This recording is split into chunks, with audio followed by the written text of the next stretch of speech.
You go. Good morning and good afternoon, and welcome to another episode of Random Trek. I'm your faithful captain, Christopher Ingle, joined as always by my trusty first officer, Brennan, the mystical Mar. Brennan, how you doing this week? I can't think of a witty comeback, but I'm doing well. Yes, we can't because we've been devastated by the loss of another Enterprise. Because this week we watched Star Trek Beyond. Yep, yet again. Yet again, the Enterprise is destroyed. Tell us a trope we're not used to. Mhm. Yes, we're taking a look at the 13th film in the Star Trek franchise. It's 2016's Star Trek Beyond, directed by Justin Lin, not J.J. Abrams this time. And we're joined by a couple of great guests. One you're familiar with and one that I am very familiar with. First off, he's Mr. San Diego. He is my rival in everything geek. He is Ryan Payne. Ryan, how you doing? Doing really well, actually. It's honestly, you call me a rival, not that surprising to me. I mean, for Christ's sakes, every time we're in a meetup or like on a Zoom call, nothing geek is brought up. But clearly, you always have the leg. You always have the advantage on me. Oh, but we are joined by a very special guest. We had a change. We were going to have another guest, unfortunately, could not appear. So I asked this guest to join us just on a whim, on a will. She is the Deanna Troy to my Riker, whether she accepts that or not. She is my wife. It's Lisa Ingle. Lisa, how you doing? I'm good. Good. So yeah, guys, just opening thoughts on what we thought of this film going in, and then we'll talk a little bit with Lisa for a little bit. But what do we think of this going in? I guess I'll go. I hadn't seen it in a couple of years, um, probably a year or two, and I rewatched it, and I recall really liking this film, and I really liked it this time. Mhm. And as I was saying before we started recording, this movie came out the day my nephew was born, so I remember being at the theater that day. Mhm. So it definitely has an indelible spot in your hmm memory. hmm Ryan, what about you? How do you feel about this movie going in? The first time I saw this film, I'll be honest, I was really hesitant to see this because, like most people, I was actually disappointed with Into Darkness. So I was not sure if I wanted to see Beyond in theaters. I may have wanted to wait till it was available, like streaming or for physical purchase. But of course, I was, but then of course, when of the passing of Anton Yelchin, that kind of mm pushed me to go see this in theaters to pay respects to him. And I'll be honest, I'm glad I saw this in theaters. I was really impressed with the change of the story. Mhm. And when I got to rewatch it again, and of course, like and again, I really saw there was a lot there was a lot of messages. It really felt like I was watching an episode of the Star Trek TV shows instead of the heightened reality that J.J. Abrams had created for the first two. Mhm. Absolutely, absolutely. Lisa, I know you had seen pieces of this in memory, but extensively. This was your first time watching it. What did you think when I said, "Hey, hun, let's watch a Star Trek film together"? I was like, oh crud, another movie. hmm But I'm big on Star Trek anyway, so it was like okay, let's do this. So I actually really enjoyed it. And being that you're new here, Lisa, why don't you tell us a little bit about where your love of Star Trek? Because she is a Star Trek fan, but where did your love start come from? I started out by watching the original movies, and then I got into the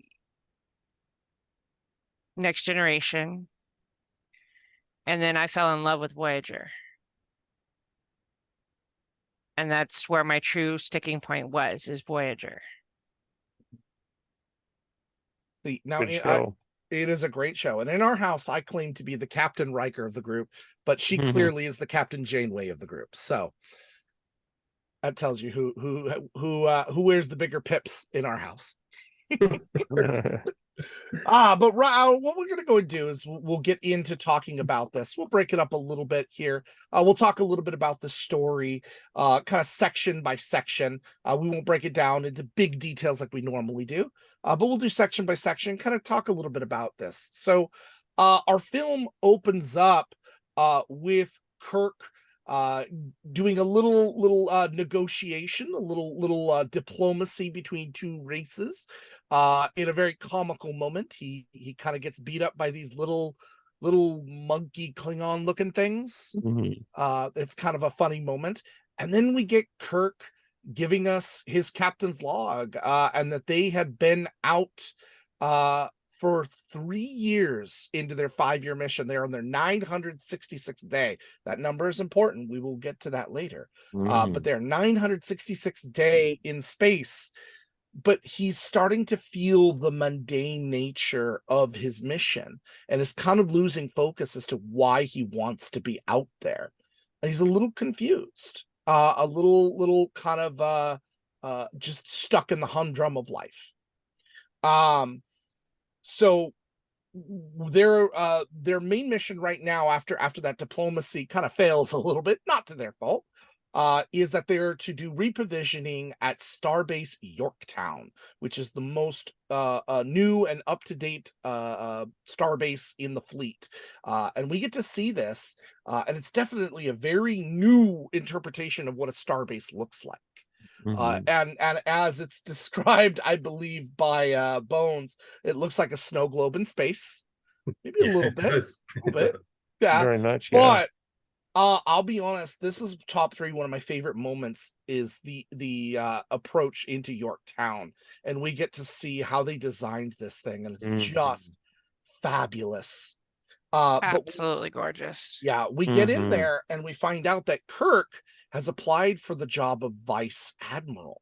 He wants to be a vice admiral for a change, but they receive a distress signal from a ship that is approaching the Yorktown.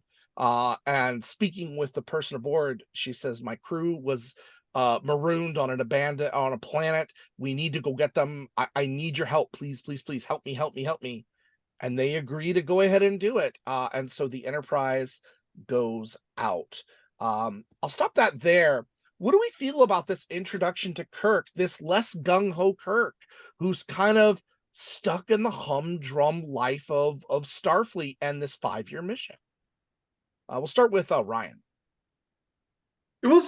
I'll be honest, it really was very interesting, mainly because at first, because the opening was truly very different compared to the openings of the first 2 Star Trek, where they just threw us into action, into danger.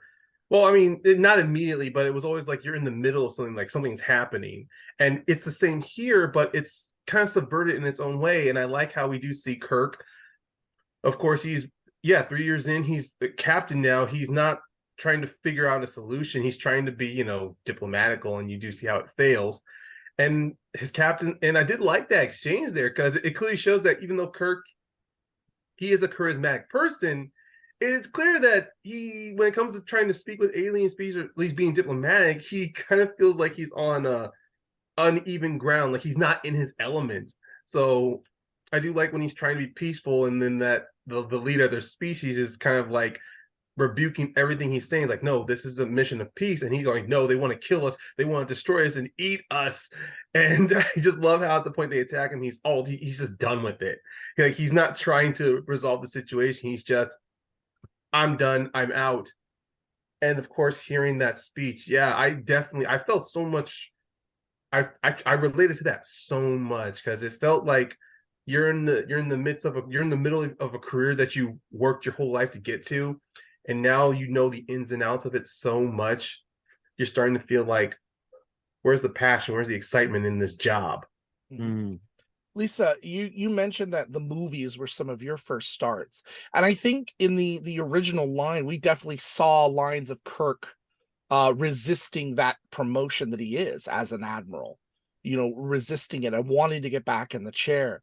What do you think about this lead up, kind of following us into that same kind of person that we see in later Trek? This is earlier, a different timeline, but we're seeing those same, I won't call it a trope, but that Kirk that we get used to later, who, is resistant to not the chair.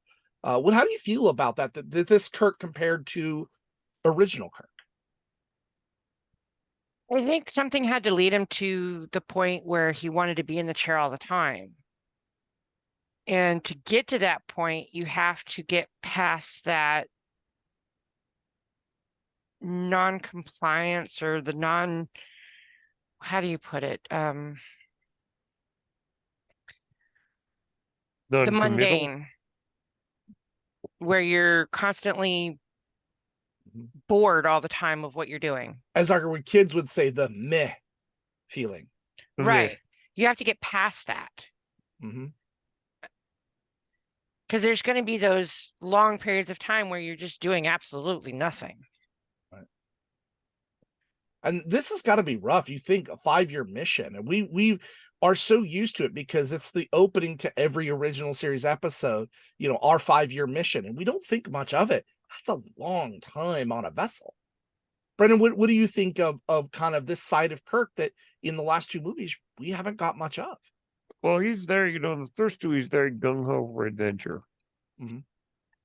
This feels more like he's had his fill. He's had his fill of adventure. He's kind of had his fill with the daily life of the ship.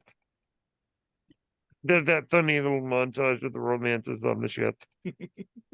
Those are good. Chekhov getting kicked out of the Orion girl's room, and the couple making out in the turbo lift, and but just the day-to-day adventures of the Enterprise. Yeah, it's interesting because it's the whole point of this movie, as far as Kirk is concerned, is to reinstate some of the motivation that he had lost, so that by the end, when he takes over the Enterprise A, he's ready to go.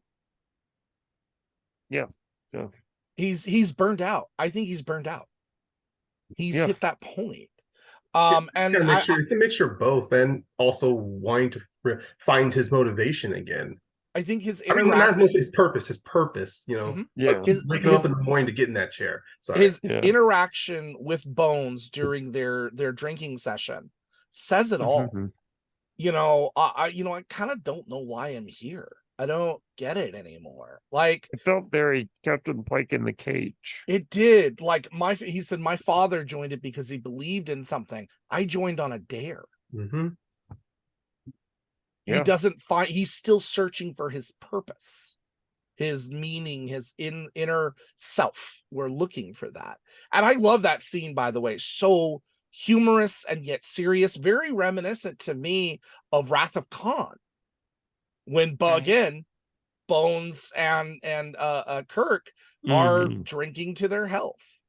Right. That miserable birthday party. I loved in that scene where I loved how Bones is kind of like, I've tasted almost everything in this bar, and then he's like, look what I found in Czechoslovakia. It's like, he's got bourbon or whiskey. I thought he's a vodka man. Yeah, I know vodka, right? Yeah. Actually, I like that I like that touch there, because I was expecting like that they were gonna find an illegal alien drink, but no, it's just regular. It's Jack Daniels. Terran whiskey. I love too the continuity that's in that, because he's drinking Saurian brandy. If you go back to TOS, their drink of choice when they were drinking was Saurian brandy. So I like that little touch and that nod. Except for Scotty. Scotty was always into Scotch. And we'll talk more about the continuities in this and how it connects, because this film actually marks a very important point in Star Trek history. This marked the 60th anniversary of the original release of Star Trek. Now, 966, September, the 9th month of 1966, was when Star Trek premiered. So that's why that number is important. But they make homages all over the place. And I'm going to have a small section at the end of our little review here. I'm going to point out some more of those homages to 60 years of Star Trek, because it's important, and it kind of makes part of its identity in the background in the tapestry. And I really like that. Yeah. But so Kirk goes out on one more mission before they make a decision about his vice admiralcy. They go through this nebula that is unexplored. They don't know anything about it. They eventually find their way to a planet and receive a signal and notice that a ship is coming in. But the ship doesn't respond. It's just gibberish and static almost. But when they look closer at the ship, it's not a ship, but thousands of tiny ships. And they begin attacking the Enterprise in a brutal is the way to put it, in a brutal way. Watching the destruction of the Enterprise, this was the most gratuitous Star Trek has been in a long time. And we're tearing up a ship. Like, you feel, am I the only one that felt kind of hurt and betrayed watching the Enterprise be tore up? That felt like overkill, honestly. Like, it was like seeing the advance. I mean, especially rewatching it, seeing that attack by that swarm, you're going, okay, I get it. They wanted to cripple the ship so they wouldn't communicate. But then, of course, they get through that disturbance. They get through that. They get to the electronic field. They realize they can't, do communications. So, of course, they cripple the ship so they can't move, but then everything else just felt so overkill. I'm like, okay, they're float adrift. You don't need to keep doing that. It's like, you hear that phrase from, like, your parents or something. It's like when you're don't beat a dead horse. Not just don't be a dead horse, but it's like to stop hitting it. Stop hitting. Like, they just kept, someone just kept going over and over, and you're walking, like you said, something bad. You're like, when you consider Kroll, though, them. it kind of makes sense why they're doing it. It makes sense. We'll talk more about Kroll, but it makes to Kroll's character. It absolutely adds into it. For me, it was just devastating to watch it happen. Yeah. They try everything they can. They take out the deflector dish. Then they take out the nacelles. They cripple everything piece by piece by piece. And this was methodical. Yeah. And you're like, whoa. And you're watching this happen, and there's nothing we could do. I remember watching this and going, man, we're destroying another Enterprise. Only this, again, we've seen two others. One was for the safety of everybody. They had to destroy the Klingons at that point, destroy the Enterprise. It made sense. When we saw the Enterprise D, it was an unfortunate travesty. Maybe not truly needed, but all right, we'll go with it. But it was so quick. It was so fast. This felt like I was strapped to a chair and watching, torture videos. Like I'm watching a horror You're like video. a Clockwork Orange. Yeah, it really was. And I'm not saying this is a bad scene. Really, if you're a Star Trek fan, you're feeling for the Enterprise as if it's a character, because it is. It is a character. Right. And it's a big character in all Trekkies' lives. But also, with that intro that you were mentioning of Kirk's captain's log, the crew, during their 3 years, it is their home. Like, even the little playfulness we see of Chekhov having those on and off flings, the relationships everyone on that crew built together. Even if Chekhov, he pisses off a female flight crew member and gets into the doors of another one, it still doesn't change the fact that there are hundreds of people on that ship making each day count. So then when you do see, and I know you had to jump ahead through Yorktown. I did like seeing some of the crew members enjoy Yorktown, treating it like a bit of a mini vacation. Seeing, oh my God, getting to see Sulo meet with his partner and his daughter. Demora. I was going to mention Demora in kind of the nods again. Demora, okay. Sulu. Yeah, but yeah. It's like those small moments, those small little treasures. So it was kind of like just taking all that in. But then, when the ship is destroyed, I'm going. And then Spock receives some interesting news. Yeah, I did forget to mention that on the Yorktown, Spock, because I'm being honest, it's part of Spock's motivation, but it's kind of really moved to a C plot and more, I think, to service the unfortunate loss of Leonard Nimoy. Yeah. For those who don't know, Leonard Nimoy had died the year before this film was released. So this film is dedicated not only to the memory of Leonard Nimoy, but also Anton Yelchin, who died, I believe, Yeah. a month before this was released. Yeah. Yeah. So it's dedicated to both of them.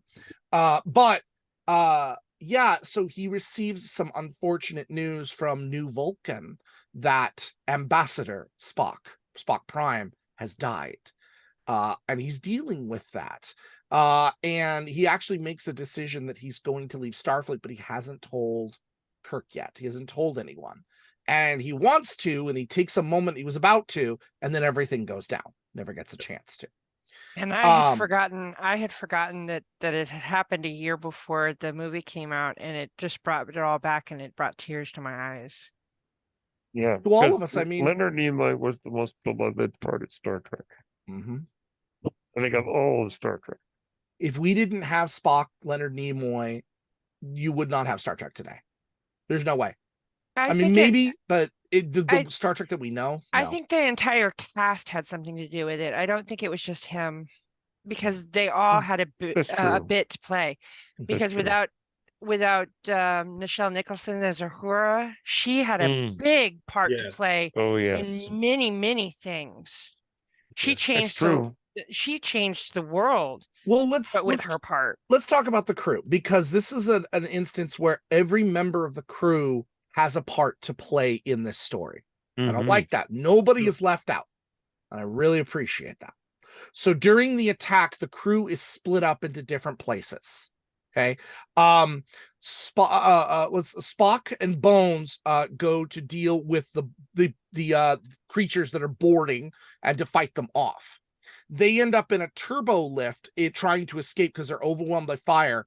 Spock is shot, not mortally, but he is shot. And unfortunately, the turbo lift, due to the damage, is launched into space.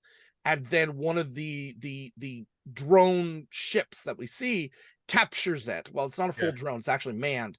But they capture it and they go into the ship and take over the ship and manage to crash it on the planet together. So Spock and Bones are off together.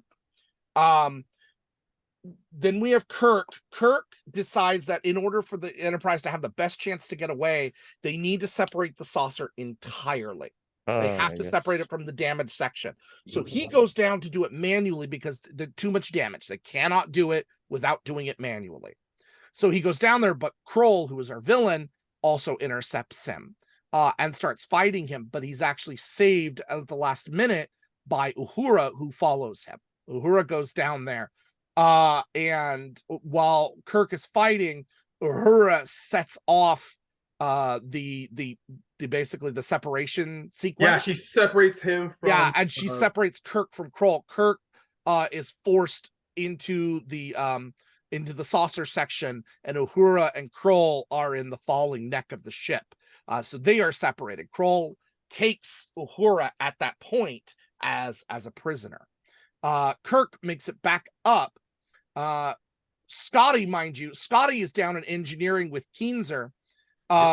Keenser manages to escape, I believe, in an escape pod, but Scotty, in a last-ditch effort, before getting the impulse engines working so they could try to get away, escapes the ship in a hollowed-out torpedo, and he goes down to the planet. So he's Into darkness torpedoes. Yeah, I did like that little tie back.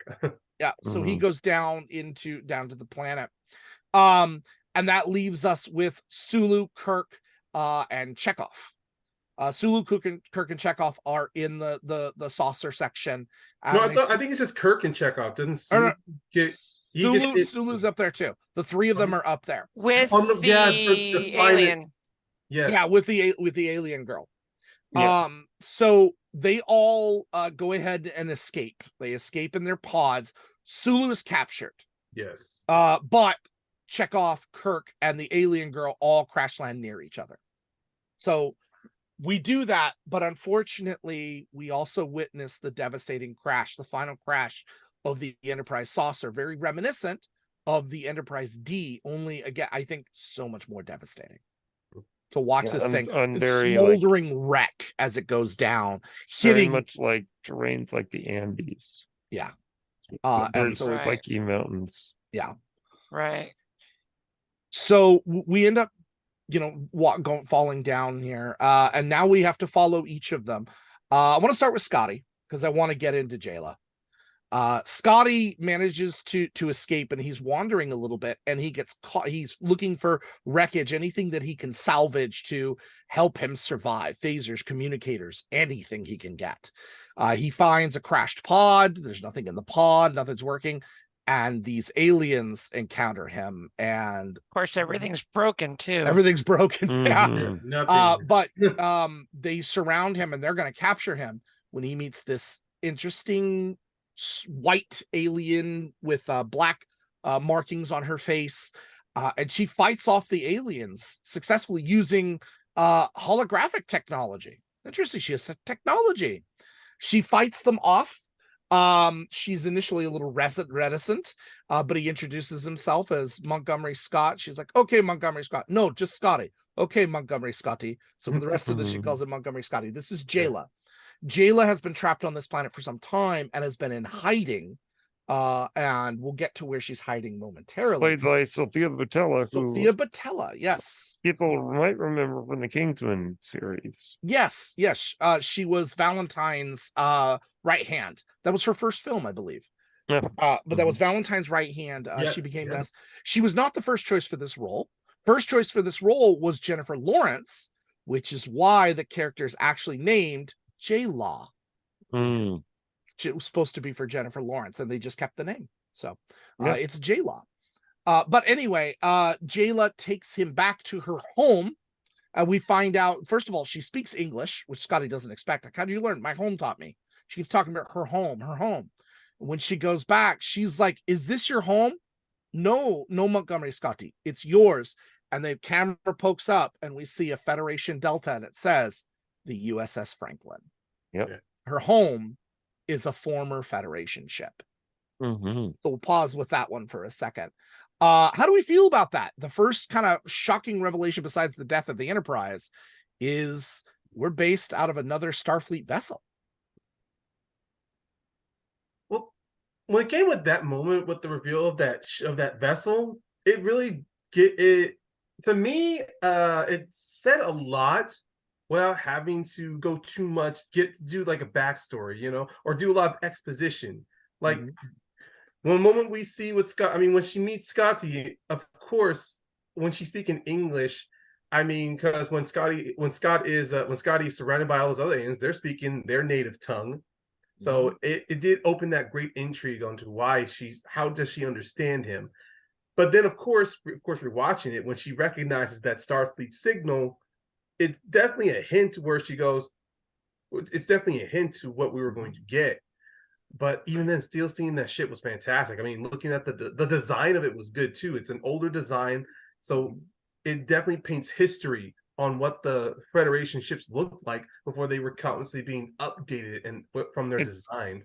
Got a little bit of that Star Trek Enterprise kind of look to it. To put that in perspective, Right. It is pre-Enterprise. This is pre-Enterprise. Right. It's like 10 years before, yeah. Yeah, it is the first Warp 4 vessel. Scotty says that is the first one. It is a Freedom class ship. You would only know that if we look at the panels, which I had to look at the panels to figure it out. It is the NX 326, and again, this is another reference, an homage to Leonard Nimoy, as Leonard Nimoy's birthday was March 26th. So another homage to him. But yes, it is a Starfleet vessel. He's confused as to why this is and what it's doing here, what's going on. We'll pause there for a second. Then we encounter, of course, Kirk and the alien that he was with that they were trying to help, and Chekhov. And they decide that they're going to go into the wreckage of the Enterprise to use the sensors to try to track down the crew. And Kirk says, I got to go back to get something. Now, to be clear, what they're after are villains. We know this. They noticed this early on. They are after the artifact that opened up the film.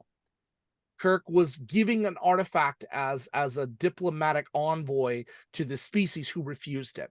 They put it back in their archives. And when Kroll and his men attacked, they went looking for this item but we know watching it, Kroll did not get it. So Kirk hid it somewhere, and we believe Kirk hid it on the ship. So they go back to the ship.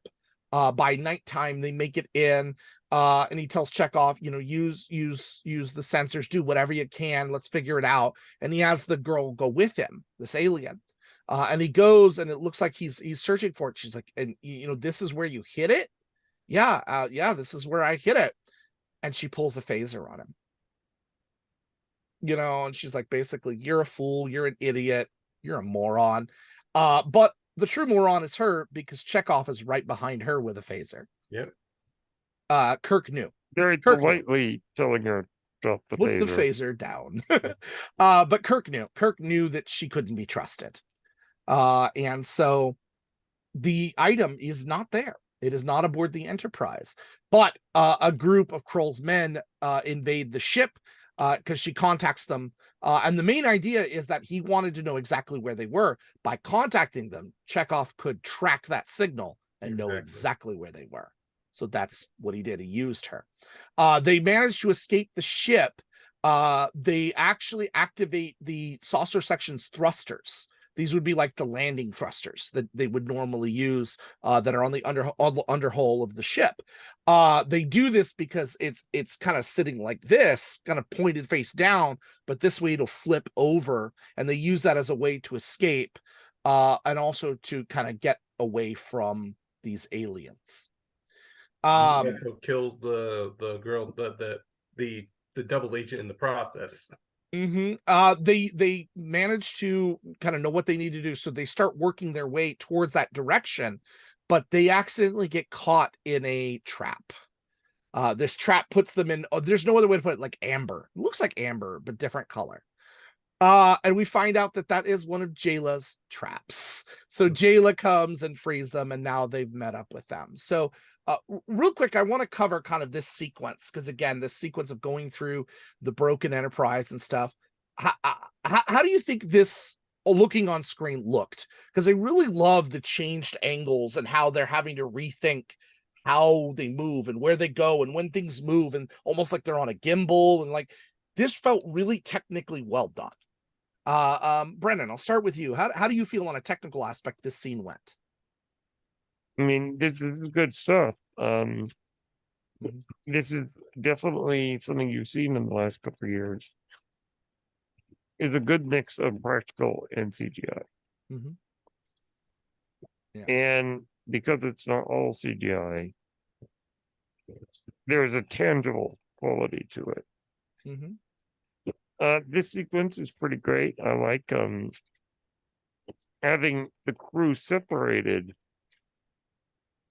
into various groups, and having Kirk and Chekhov, which is not a duo we've ever really seen in Star Trek. It's really fun to do. Yeah. Ryan, what did you think of this on a technical level, watching this sequence done? It really was. I'll admit, it definitely felt like I was getting a slight bit of deja vu when the whole thing, like when the starship was crashing, being destroyed. They were doing the whole playing with the camera tricks with the anti-grav going off. But I did like on here, the difference was not only did it feel like a maze, it definitely felt like one of those levels in a video game to where you need to escape an area because it's coming apart, or you need to get out of a building. So I did like that spot. I did like that there, because Kirk and Chekhov, even though they were outnumbered or they were running, they did have a bit of like advantage because they knew the ship. So they were able. That's why I love that idea of Kirk wanting Chekhov to use the thrusters, because it's once again like, okay, we're in a situation that we need to escape. Oh, here's a part of the ship that we knew. It's kind of like a good character moment, showing that even though Kirk shows like how good of a captain he is by knowing the ins and outs of his ship. And that was the disadvantage that Kroll's men and the double agent had. They did not know that ship, which is what led to all three of them dying in the process. Lisa, you and I had this conversation while watching it. You felt something a little bit different. Why don't you tell us what you felt about this film at this point, and what was kind of coming to mind to you about the pace, and there was too much of? My problem became that one, it was getting harder to follow because there was a lot of action for me. There was a lot. Don't get me wrong, Star Trek has a lot of action in a lot of their movies, but this one seemed to have an overload of action. Mhm. It just seemed to keep snowballing more and more and more and more. Mm-hmm.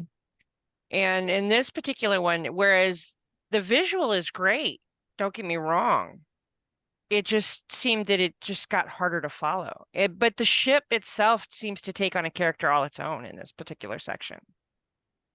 Absolutely. It was a little dark. I will say that, and it was at nighttime, and of course we don't have lights, but I've always felt with JJ that sometimes JJ either goes too bright, lens flare, or not enough lighting. This was a case where there wasn't enough lighting. I would have liked to have seen a little more, but I get it. I get the aesthetic that they were going for.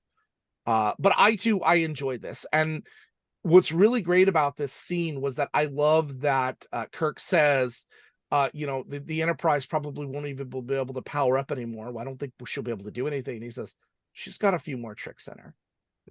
And I like that. And the fact that they use the thrusters to make their escape, and it just literally flips it all over onto its back, or onto upside down to escape. It was a smart move. I The really Enterprise always has another trick up her sleeves. although the only other thing I didn't like about it was that them getting out of the ship when they jump out and kind of slide down the hole, it reminded me too much of what Benedict Cumberbatch did as Khan with the USS Vengeance. Oh, He did yeah. something similar with his escape. I felt that was reused maybe more than it should have. I wish there was a different way they could get away, but otherwise it was executed pretty well. So yeah, they make their escape. They meet up with Jayla and Scotty. Then we have Bones and Spock, who really in this franchise have quickly become like the duo that I love the most. Mm-hmm. They have such great chemistry together. Urban and Zachary Quinto. Yeah. I was gonna say Ethan Peck for half a second. I was like, no, it's Yeah, not Peck. like, run Spock, run Wrong Spock. one. I feel that he has really captured Bones. Oh yes. Yes. I think you're right. His southern he charms. Really He's captured him to a T. I mean, Carl Urban, look at this. This guy's played Judge Dredd, Éomer in Lord of the Rings, played Cupid on Xena Warrior Princess. Mm-hmm. He's played He's been a lot he of was in the Born Identity series. He was in Star Trek. He's done a lot of guy everything. it's everywhere. Mhm. So yeah, when they originally said that he was playing Bones, like in the early run, I didn't know what to think about the rest of the cast. But when they said him, I went, okay. Mhm. Yeah. But yeah, the banter that these two have as they're trying to escape and to hide is so great. Spock is injured. Remember, Spock is injured, so he's bleeding. Bad. The And first he's got thing like a big piece of shrapnel stuck he in him. does. So the first thing that Bones does is he takes out the shrapnel. He grabs a piece of metal, heats it with a disruptor or a phaser, and he says, "All right, Spock, I want you to tell me something. What's your favorite color? I don't think that has to do anything." I love that. Yeah. Mm-hmm. Now you listen. We make reference earlier that his bedside manner is pretty horrible, which is on par for the character. It is. He doesn't have the greatest bedside manner. But Bones has always been that way. But Yeah, I very love much. that because the best line of that, again, forgive me, but this is directly from quote, "To steal a parlance from you, I believe that is horse shit." Mm-hmm. Right? I If love we're that. quoting the movie, it's okay to swear. Yes, but they do. Yes, I don't know what. But it also ties into just like the chemistry and just how, I won't say off balance they are, but in a way, just like who they are as people, they're very off balance each other, because Bones is like always very emotional. Mhm. Spock, he's always cool headed. So when you do see that, in a way, they are kind of influence each other a little bit. That's the one thing about this Spock that I think I enjoy. I like to see the humanity in him. Mm-hmm. I like to see the emotions in him. He's had to go through a struggle that our Spock Prime never had to go through. Watching the destruction of his planet changed him. Yeah, right. And I also- get that. I get that. Our Spock had to fight his emotions too. That's Mhm. that's just as much true. But he never showed them. He learned early on to control them and put them at bay.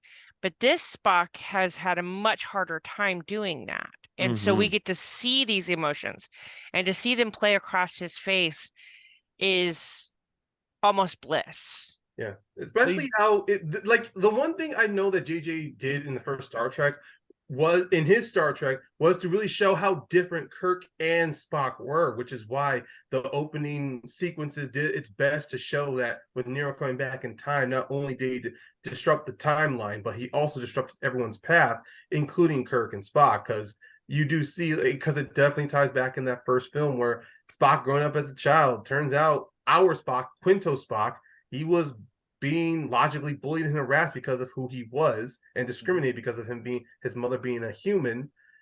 While I'm not that up to date with the TV show, or with most of the lore or the books written about the original Star Trek, but it was always hinted at in a lot of media of Nimoy Spock just being slightly prejudiced by other Vulcans because he is half human. This one was at least in this one, it's leaned on harder to show you that this Spock, he's not coldly logical because he's trying to adhere to his race. He's coldly logical because it feels like this Spock is desperately trying to keep his emotions together, because when he erupts like a time bomb. I agree that it does lean, this trilogy leans heavier towards his human side. Yes. They push that a little harder here. But it does make sense. And I agree with you. In the original series, it was much more about his Vulcan side. To the point that he even tried to go full Kolinar. Yeah. And it was his human side that caused him to fail that ritual and fail that rite. That curiosity, that longing that he hears when he connects with V'ger and what have you. So you're right, that split is there, but his humanity is always what has driven the character forward, and this shows that so well, very much so. And that's what I enjoy about this Spock. But again, the relationship between the two is what I really love. We first, I believe, saw that when we were dealing with Star Trek II and Star Trek III with the Katra inside of Bones, and Bones dealing with that, that kind of relationship that's there. Here we get to see them interacting more together, and I enjoy that. But after they discover that the planet they're on has some ruins, and the ruins have the same markings that are on the item is called the Abernath. Yes. It's the same that's on the Abernath, which they find interesting. They are eventually found by Kroll's people, and their ships are coming in to get them.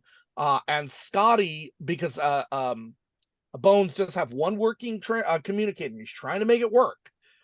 They discover the signal, and they manage to beat him aboard the Franklin, and get both of them aboard the Franklin. And in a funny moment, though, because they're basically like, "I got your back." Bones gets left alone, and Bones gets left alone because Spock is transferred. He goes, "That figures. Well, that's just typical.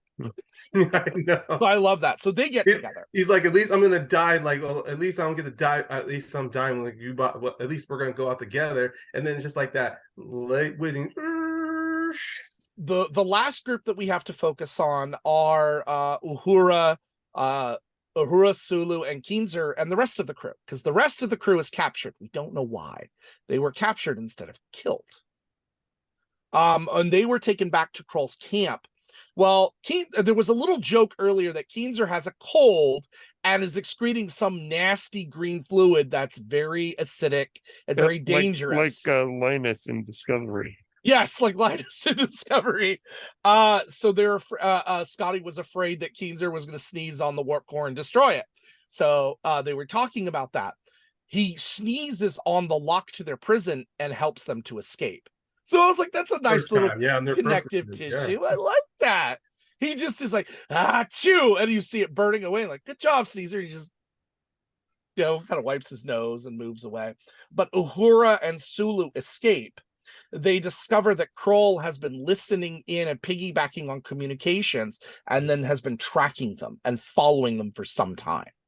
That's how he knew where they were and what to do. They try to send a distress signal out, but are caught. And Kroll takes them in and basically kind of says, you know, I'm going to destroy your Federation. Plain and simple. You guys think you're bad and everything, or you're good and everything. You're not. You're terrible. This is something, unfortunately, that I think is lacking in the film. And we see a lot of it now, I think, in New Trek. These villains that are, I hate the Federation. I hate Federation's evil. It's terrible. It's, you know, they're always the anti-hope, the anti-good. Something happened to them. They assume all Federation is bad and they go on the extreme. And I think we're seeing more of that. Brennan, what about you? Do you see that at all too with this movie and Kroll's motives? Well, I think it's actually kind of interesting that he's got this warped idea of if humanity is disunited, we're stronger. You know, this idea that he came from a era of war and violence. And he it's very interesting that just to see this character, I think, you know, I think it did an okay job, the movie, I think. Getting into this idea of he believes that he's kind of like Fletcher in Whiplash. A little bit. He believes that the struggle makes us strong, and that peace makes us weak. And in a way, there's a certain degree of sympathy for this character because he was a great hero. He then got kind of discarded when his day was over. We felt discarded, and that's the other thing too is perception. You know, perception of your situation.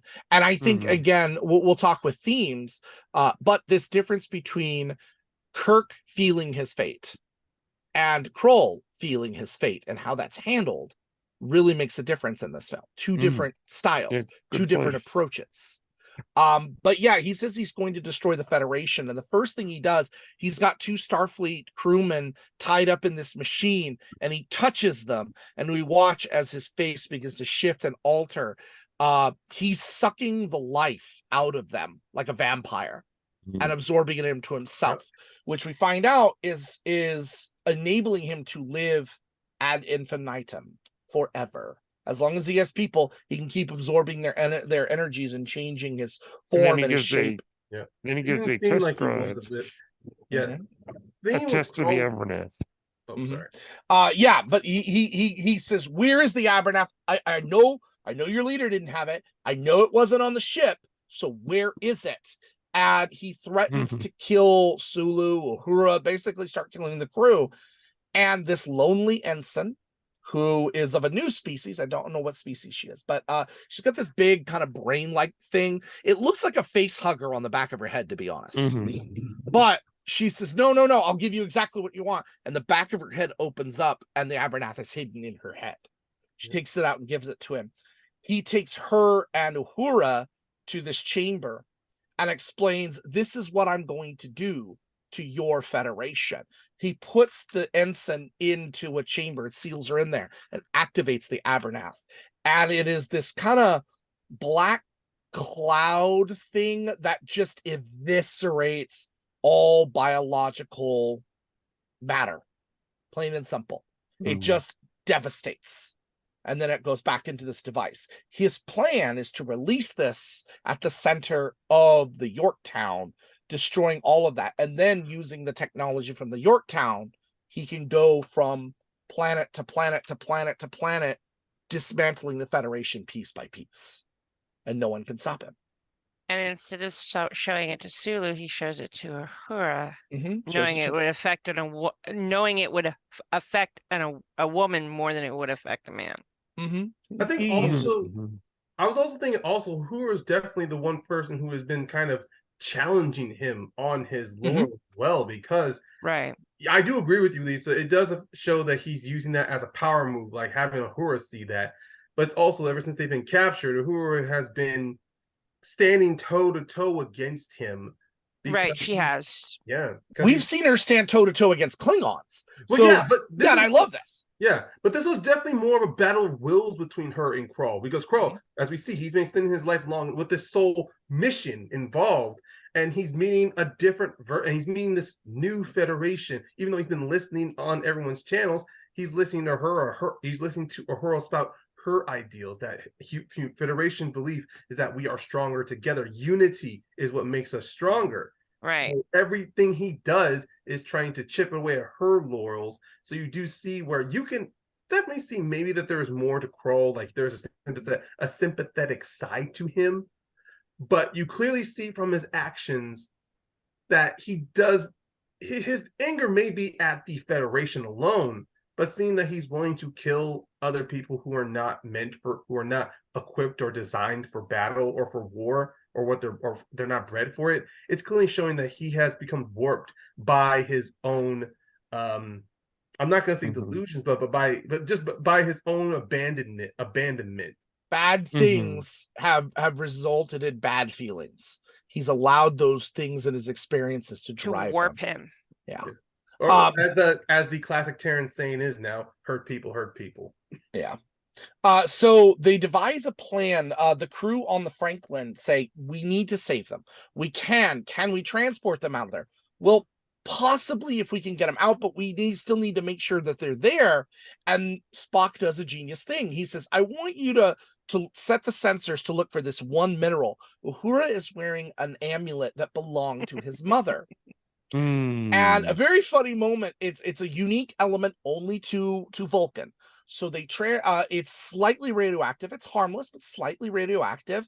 And they track that. And so, yes, they are there. She is there. And he says, yes, I gave it to her. And Bones looks at him and goes, so you put a tracking device on your girlfriend? And he goes, that was not my intention. But yes, I seem to have done that. I just love the moment where he's like, oh, I didn't think of it that way, but yeah. But then at the same time, the context, as he said, it belonged to his mother. His mother always lived on Vulcan. So in the context of the relationship, he's giving Uhura something that belonged to his mother. It's something that's kind of not on the back. It's in the back of his mind. It's like nothing's ever going to happen to where I need to do this, even though logically he's aware of it. It does seem to me that when it was brought up, even though I like how it's played as a comedy moment, I do like it does strike a little bit on Spock being a little too logical to where, I'm not even sure if he's ever told Uhura about that, which is I don't think he realized that was the point, or that was it, Right. And who's to say that the reason his mother wore it was because she was an ambassador's wife? Either way, the reason I think in the beginning is kind of irrelevant to the point that it just makes for a funny movement, but also a good way to do what they need to do. And so using Jayla's help, and a motorcycle that's aboard, they devise a plan to go in, get the hostages out, and beam them aboard the Franklin, getting them away from Krall, the crew. So Kirk goes in on his bike with the help from Jayla, and they all infiltrate in, manage to get all the crew out in a great action scene. Again, Jayla also fighting Krall's right-hand man, which is kind of a cool scene. I do like it. They're fighting each other, but she manages to escape, jumping at the last second. It's the last beam out, and they're beaming Kirk out, and Kirk is like, grab my hand, and they beam out and make it onto the pad. I'm never doing that again. Saying that. So they get out, but Krall go ahead. The only question I have is they never might quite make it clear. Is that the man that killed her father? So she makes reference to that Krall, you know what? And I could assume that. I would think that would be a fair assumption. Because she fights him like that's the man that killed her father. And all of them have the ability to do the same thing that Krall does to stay alive. I agree with you that that's a possibility. That's not impossible. We have nothing else to convince that. The only thing I can go with that is it reminds me of the fight between Riker and the Riemann Viceroy. The way it's handled, only she's a better fighter than Riker is. Yeah. I mean, because she fights him like her life depends on it, and she fights him like she's that mad. I think that's a fair possibility. Yes, There's nothing to confirm that. So. I that actually would make think, sense. Lisa, I don't think you're not there. I think I like that. I think it's kind of ambiguous because when Jayla, because of course before they do the rescue, Jayla is terrified of going to help, and she does recount to Kirk, and at least she tells Scotty, Kirk about what happened, how she escaped, and that her father kind of let a distraction, told her to keep running. It would not be that far along to me that, and he's constantly telling her that she's not going to get out of there. She's going to die there. I think he was present during one of those moments that Kroll maybe used him to, extend one of the life, to extend using to I'm pretty sure he was present when Kroll or a crew member drained her father's life force. I wouldn't be shocked if he was the one that did it. So it does seem to me that at that point, it kind of felt to me it's not important on who killed him, but she knows he and Kroll and all of Kroll's people are the reason he's dead. Mm-hmm. So even if she can't kill Kroll, her like you said, fighting like her life depended on it. That's her not only fighting like her life depended on it, but trying to at least dig down and exact a sense of vengeance for one of the people who is responsible. Mm-hmm. Right. Absolutely. But they managed to escape, but Kroll does get to the ship, and he's on his way with the drones to the Yorktown to implement his plan. So they say, we need to get the Franklin off the ground. We need to use the ship. It's all we have to make it. So Sulu does some really cool flying to get the ship off the ground, and they chase after him to go after the ship. They make it to the Yorktown, and the attack on the Yorktown has begun. They're holding themselves off, but it won't last for long. When they get there, like, we need to figure out what's going on. And they postulate that the way the ships communicate is got to be through some network where they're using a signal. If we can disrupt that signal, then we can stop this, because they're moving like swarms. They're drones, right? So they beam Spock and Scotty aboard one of the ships because they've already been on one. And I love that Spock insists on going, but he's injured. He says, I need someone who's familiar with the ship and familiar with my injuries. And Kirk's like, oh, he's gonna love this. Because in the original series, if you remember, Bones was no qualm of saying how he hated transporters. Yep. Hates transporters. So I like to continue that fear again, but they transport him aboard, and they get aboard a ship, confirm that the signal is exactly what they say it is. And it continues to call him a green-blooded. You green-blooded bastard. Especially when they have that heart-to-heart moment before, like, everything, like, on that planet. So they're chasing after Kroll, and they say, we need to disrupt the signal. We need to use something that they wouldn't expect. They're like, what about ultra-high frequency, UHF, radio waves? And Scotty's like, I got something that'll work. Jayla's been listening to music on a not a radio. They were listening to Fight the Power. And I love that. And she likes the beat and the boom and the loud noise. Yeah. That's what she likes. And that's what they want. They need something that will drown out and override all of those, causing them to crash each other and destroy themselves. So they play a song, and as a callback to Star Trek 09, they play Sabotage by the Beastie Boys. Some people I've heard say this is overdone. I'm one that goes, I like the callback, because Kirk says it's a good choice. Yeah, I love it. And they go into battle against these creatures, fighting them, and then they give it to the Yorktown, and the Yorktown broadcasts it, and it just creates a wave, and it protects the Yorktown.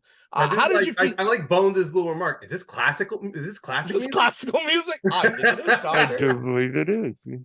How do we feel again about the choice for the Beastie Boys, who have now become official Starfleet crew members in my book? It's great. It's so much fun. Fine with it, Lisa? It's better than what she was playing before. You like Fight the Power? No. Oh man, I love Fight the Power. All right, but it's a good choice, because I mean, I can get for some people they think it's overplayed because Star Trek '09 came out, and then it's like 7, and then we're like 7 years later on Beyond. But then, but if you look in the context of the Star Trek timeline, that song played when Kirk was a kid, and now he's a grown adult. So it's like a really nice nod back to possibly could have been probably one of a pleasant memory for Kirk, where he goes, "Yeah." Sabotage is good. If it were me, I would have stuck with Beastie Boys. I would have gone with Intergalactic by the Beastie Boys. But you also might have had an issue because there is some cursing in Intergalactic, so they maybe couldn't use it. But just thinking about it, I like the scene overall. But the culmination of this, they get into the Yorktown, they're chasing down Kroll, and they have this beautiful kind of chase sequence where they're flying through the innards, and the Franklin comes up and manages to stop the ships. But Kroll unfortunately does escape. He absorbs the energy of some of the crew members to kind of blend in a little bit, and he makes his way to the center. We forgot to mention how they launched the Franklin. Yeah, to get off the ship, they use the thrusters and the impulse to kind of. It's sitting on a cliff. It's sitting on a cliff over a very large sheer cliff. And they've got to go down and build up enough momentum and speed to basically kickstart the engines and to be able to slingshot out, off. So that's how they did that. Very close, but they did manage also, it. It's another great comedy moment as well, where Kirk, even though he has trust in his crew, he goes to Sulu's like, "You sure you can do this, right?" And Sulu was just, I know he says you're kidding me, but I would love for an F-bomb drop where he's like, "You fucking kidding me?" Well, we had something similar in Star Trek 4 with flying the helicopter. It's a little bit similar where he had to fly the helicopter. I didn't know he could fly helicopters.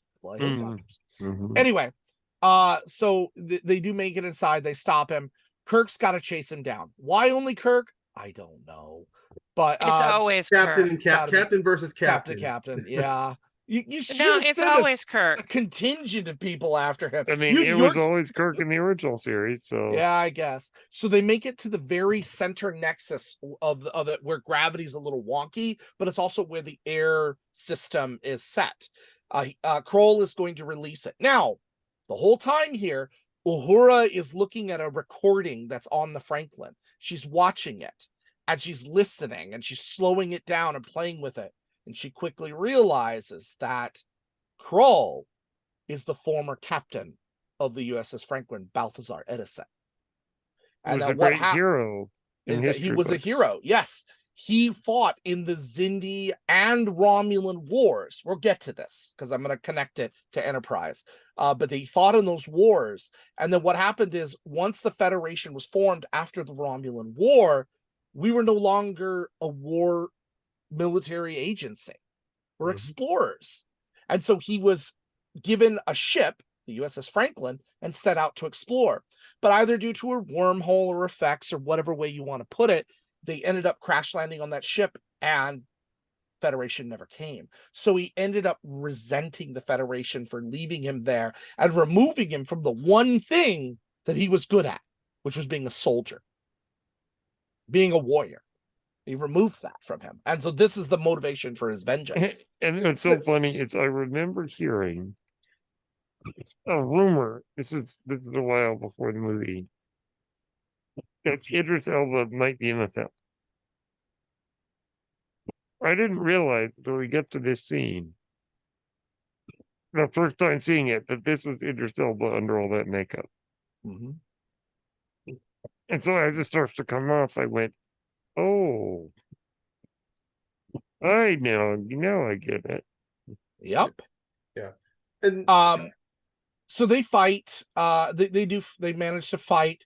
Kirk risks his life, and the Abernath is set off. They've got to do something. So they're like, purge the system, shoot everything out into space. And they're like, "But Kirk, that'll kill you. Just do it." And so they do it. But at the last second, Spock and Bones come up in their ship and save Kirk. But the Abernath and Kroll are sucked out into space.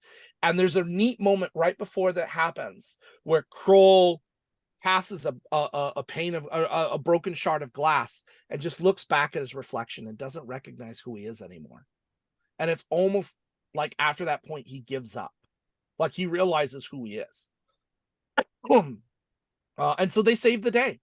They do. He's destroyed.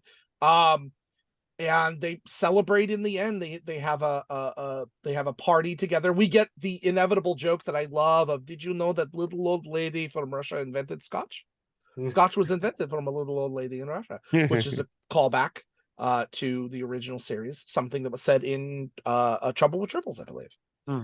So anyway, that joke is there. Sophia Botella, Jayla is given an offer to join Starfleet as a cadet to go to the academy. But she doesn't want to wear the uniform. She doesn't want to wear the uniform. They're like, you'll get used to it. Like after she's had like nearly a dozen drinks, which yes, to take the edge off. Someone said this would take the edge off. I am feeling the edge. I like her. But Kirk gives the obligatory to absent friends. This is a toast that we hear frequently now, more than off anything in Star Trek, whenever we lose people. And we watch a time-lapsed building of the new Enterprise A because Kirk has decided not to take the vice admiral position because vice admirals don't fly. And that's all he wants. He is a captain. He realizes it, and that's what he loves. And so he goes out, and the film ends with the space, the final frontier, with all of the crew members that we know giving this space, the final frontier speech, which is just absolutely beautiful. Yes, absolutely gorgeous. And I really love that the final one who says something that no one has gone before is Uhura. Yes. Which is so cool. Yeah. Because in the original series, it was where no man has gone before. Now, I don't think at the time it was meant in a sexist way, but it did evolve that way over time, this idea that women were more, and it shouldn't have been no man. TNG changed it to no one. But this canonically now puts it that it should have been no one instead of no man. And who better to say it than Uhura? And Uhura, our original Uhura, did so much for that in so many ways, on so many different fronts, not just for women. That's true. That's a good point. Yeah, movie, of course. One thing I do want to also say about that part two is that it made a lot more sense that it should be no one before, because it's meant to be a futuristic society to where humanity is united. I mean, sure, we have our petty squabbles, but ultimately we are of one race. We are one people, and also we're trying to join into a bigger universe out there. So when it was always saying no man before, there was always that human element there. By saying no one, it is no longer just a human element. It is more of a universe. It's more of a ethereal, like it's anyone. It could be no one. Terran, alien, I mean, Romulan, Klingon, heck, even maybe cyborg, it could be anyone. You can do. So I like the fact that it's now been canon in this film, but canonicalized. Yeah, it's more official now. Yes, it's more official now that out there, when you're part of the Federation, it's not just about your race or your individuality or your gender. It's about you contributing to the larger whole. Yep, and the movie ends with the obligatory Lisa version of the original theme. Something that Chris didn't touch on is the gift that Spock got. I did mention it briefly earlier. Yes, he received a gift of a photograph, which is a promotional image from Star Trek V, but it's of the entire original crew. This would be, in its own way, the last time we see the original TOS crew together on screen. Even if it's just a promotional image, we see that image of the entire crew together. But it's also like a nice message from Spock Prime to his Spock again, like, don't worry about the Vulcans, they'll be fine figuring things out on their own. Find where you belong. And that photo is like Spock Prime telling him, this is where I belong, and this is where you belong. Lisa mentioned this as we were watching, and I want her reaction to this, because we have talked about Giacchino's score. We have talked about Giacchino, who did the last one as well, and how much we love it. But Lisa, tell us how you felt when that film ended and you heard Giacchino's take. It took me home. My eyes tear up even now. It took me home. Yep, that funked up version of the original theme is so amazing. But it's a great combination of both the original theme and Giacchino's theme, which is That's true. so That's true, yeah. fabulous. He merged them so well together, and his themes fit all through this film. When the Enterprise flips over, you hear the theme, like it's a victorious theme. Every time you hear it, it feels like something victorious has happened. It's like when you play Final Fantasy and you beat a bad guy and they go da, da, da, da, da, da, da. That's what it feels like to me every time it plays. Like victory has happened. And it's so powerful. So good. Like Zelda, they do the same thing. Or yeah. Yep. Yes, Yep. absolutely. But yeah, Giacchino's work on this is so fabulous. This was a nice punctuation to this. One of the things that actually they did in honor of the 60th anniversary, and I'm going to get into the full thing here, but I've got to mention it because they did receive accolades for this. They, for the 60th anniversary, created 60 completely new aliens and scattered them throughout the film. Completely new, fresh, and everything. And their work on makeup earned them an Academy Award nomination. The only one they got for this film, but it did outstanding makeup. It did get a nomination. And they had one for the 2009 film. And I believe they won the Oscar for the 2009 film. This one, it lost it to, and correct me if I'm wrong, was it Suicide Squad? It was Suicide. They lost. Unfortunately, they lost the best makeup Oscar not to Suicide Squad. I think that was. I like Suicide Squad. Don't get me wrong. Suicide Squad's makeup was good. Killer Croc looked great. But this was better. Yeah, and it's really clear. It really shows you how much better it was, especially with the ensign Syl. Yes. Oh, Syl was so good. But I want to hit the connections, and then we'll kind of get into our final thoughts as we go into this. The connections being the 60th. This is huge because they play to it the entire way. So we mentioned Demora Sulu, who of course we first met in Star Trek Generations. The reference to the USS Franklin and Balthazar Edison's origins goes all the way back to Enterprise. In fact, canonically, Balthazar Edison would have been aboard the Enterprise NX-01 as a Mako because he fought in what they call the Xindi Wars. The only ship that fought the Xindi during that time was the Enterprise. So that tells me that he was aboard that, but he also fought in the Romulan Wars as well, which we never got to see. Would have been season 5, but that would have been great to have had. Again, I mentioned the Franklin's registry number and the star date, all references to Star Trek's start, and as well as Leonard Nimoy's birthday. The crashing of the Enterprise's saucer section, reminiscent of the Enterprise D. They make reference to the Franklin's fate that they weren't sure that maybe a giant green hand grabbed them. This references to Morning of Adonis from the original series. It takes place on James Kirk's birthday, which again, Wrath of Khan starts on James Kirk's birthday, as well as Star Trek 09, also starting technically on James Kirk's birthday. So that is something they continue to do. Let's see. This is the second film to not feature anything near Earth. Only the second film. Insurrection was the first. Let's see. We mentioned Kirk's birthday.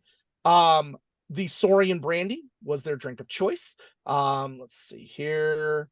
Of course, absent friends. That is a reference. McCoy toasts to perfect eyesight and a full head of hair. Perfect eyesight, again, being a reference to the fact that Kirk eventually needs glasses. Little things. And a full head of hair is a joke at William Shatner. Poor Shatner. The Commodore, who is kind of the head of it, is Commodore Paris. Yep, played by Troy Dustin. Yes, that is Tom Paris's grandmother. Oh, interesting. Yes, that is. No, I don't know if it's like a great grandmother or just a one grandmother, but it is his grandmother. They Simon Pegg, who wrote the film, said absolutely 100%. So I'm like, cool, I'll go with that. Also, of course, Greg Grunberg plays one of the guys in the control room. Yep, absolutely. Let's see here. The film, timing wise, Spock's date of death, they mark it as 2263.02. The captain's log was 2263.2. So it's almost the same day. Spock dies at the same time. How they got Spock's Prime's goods all the way to the outer reaches where they're at, I have no idea, but we'll just go with it. This is also the third Star Trek film to not feature any Klingons. No Klingons. And let's see here. Again, the new species. So many other little things that we go into. Of course, every Star Trek film has a line of Shakespeare hidden somewhere, some blatantly, some not. This one, Spock quotes Shakespeare's Measure for Measure. Act 3, Scene 1, the miserable have no other medicine but only hope. Quoting Shakespeare, something that they normally do. Yeah, Spock's like, oh my gosh, he's quoting Shakespeare. Bones is like, oh my gosh. And then the last one that I could directly remember is that on their mission, Kirk gives a speech to the intercom, and he says, there is no such thing as the unknown, only the temporarily hidden. Now, Kirk Prime in the Corbomite maneuver says there's no such thing as the unknown, only things temporarily hidden, temporarily not understood. So always referencing back. Oh, yeah, I absolutely love that. Nice.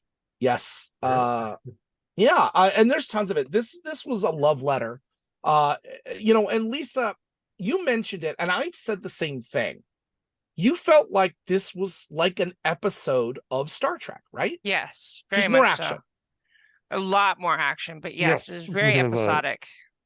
Brennan, wasn't that one of our cheap complaints about Insurrection? Yeah, it's very interesting because I think there's a way to be episodic well and a way to be episodic not so well. This movie, I think what didn't work maybe for the other ones that felt episodic is that you could have told them with the next gen budget. Yeah. This one is an episodic story, but it makes full use of the full budget. Right. It makes it big and larger than life. Right. Yeah. Absolutely. So I want you guys to have your final thoughts, but with your final thoughts of this film, I want you to also point out either your favorite quote or your favorite moment or thing about this film. Ryan, I want to start with you. Or quote that's difficult to pick. Well, my thoughts on this film, hopefully I'll find my quote from here. One thing I did enjoy about this film was it definitely got out of, Justin Lin, I don't know how most of the fandom feels about him directing this, but I thought he was a great choice because he was able to, one thing I like about his direction with films, when he uses action to not just set up not just for an action sequence, but he also used it to help set up a story for our character, almost like every moment of the action is meant to be character driven and set a backdrop to really tell a story within it, which is why when we speak about the Enterprise like being destroyed, or that moment when they're on the ground, or the hostage rescue scene, or Yorktown, all those action sequences are there to really tell us a lot about the characters more than just the action itself, which is why I enjoyed every moment of this film. There's some takeaways that I still can't get behind, but even then, this whole film was all meant to be about finding ourselves, especially when we're lost, either if it's in the depths of space or if it's in our own daily lives in the mundane. It's all about finding yourself. What is your purpose?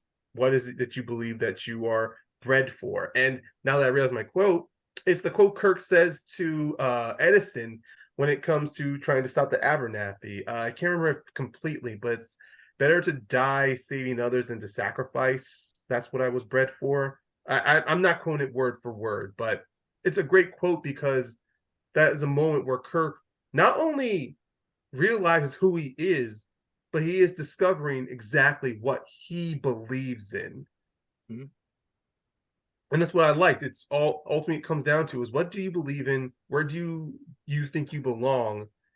And once again, it's all about this found family, these engineers, these explorers, and these crewmen fighting, surviving for each other, all for being stronger together.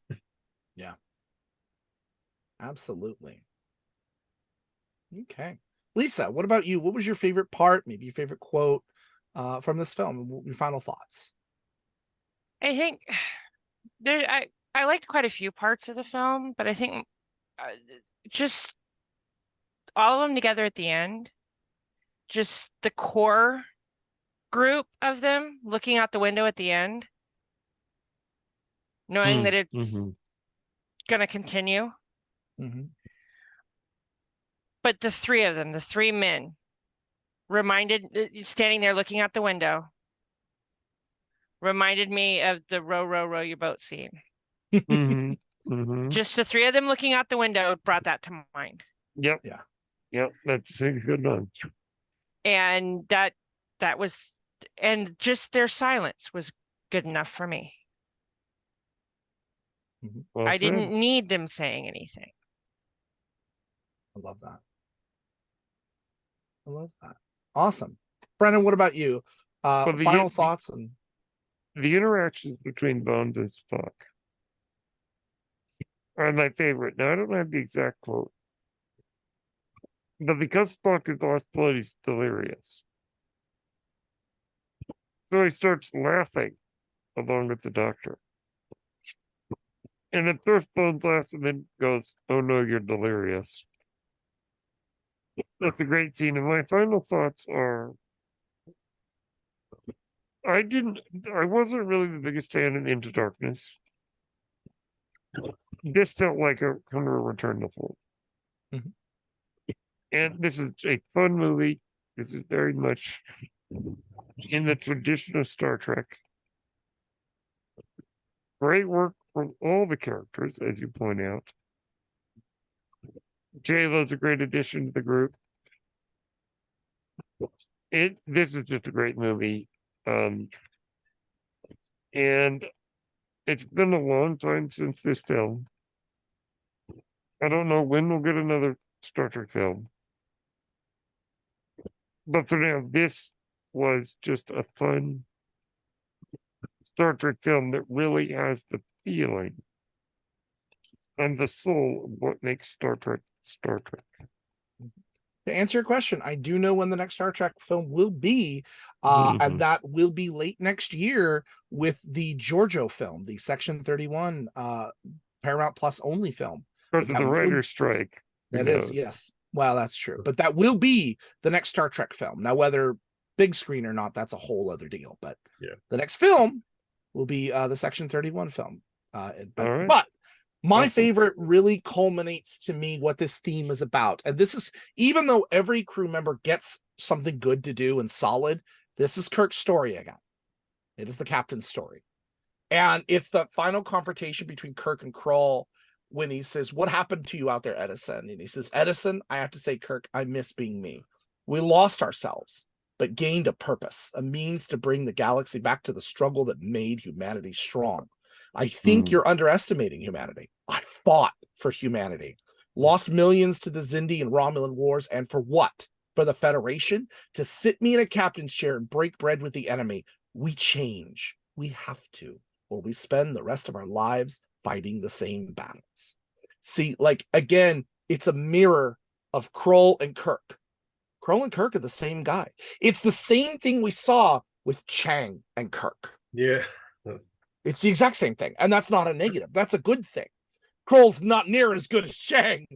But again, this idea of who are you? What are you destined to do? Why do you do what you do?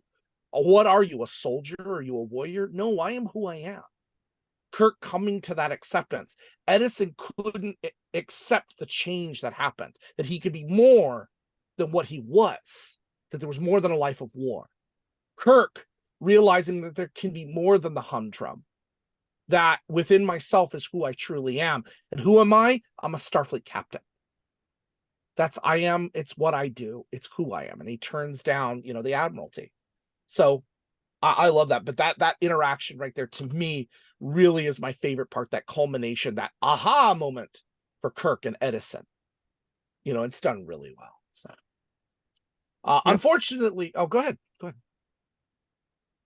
I said amen. Unfortunately, the film did not do so well in the box office. Mm. It was a $185 million budget, but only made $343.5 million worldwide. And when you throw in advertisement, this was considered a failure. And so one of the reasons that we have not gotten another Star Trek movie, partly, was because of it. It's not a bad film. Critically, it received good ratings, but unfortunately, money talks biggest in Tinseltown. Yep. It just didn't make enough. But as a result of that, we now have actually, again, Brennan and I have said it before, some of the best Star Trek we've had in years. And by the way, if you haven't watched this week's episode of Strange New Worlds, Please do. Please do. I can't wait for us to talk about season 2 of Strange New Worlds, because right now we're batting 1,000, but we'll go on with that. However, this is not our end. This is the last Star Trek movie, but this is not the last movie we will talk about. So Brendan and I decided that we still want to do a movie a month, but we want to do movies that were inspired by Star Trek and might have also inspired Star Trek. Either way. So next month, we're going to watch what is considered the best Star Trek movie that is not a Star Trek movie. Next month, we're going to review Galaxy Quest. Galaxy Quest. Never give up. Never surrender. We will talk about that. But we will have a bonus episode this coming week to you. I can't give you a date exactly, but we will have a bonus episode reviewing the entirety of season 1 of Star Trek Prodigy. We will talk about that again, just as a bonus episode to you guys. And we'll try not to be too salty at Paramount. Yes. At Paramount, yeah. Our overlords at Paramount. Hi, Paramount. We love you. But next week, our regularly scheduled episode, we will be going to the original series, season 1, episode 8, Miri. Ooh. Okay. That will be our next episode scheduled. So, Ryan, got anything to plug? Yes, I do. It's currently I won't well yet, it is on hiatus, but I do have a podcast for anyone out there who are fans of wrestling. And the podcast is called Wrestling, Ramblings, and Rages.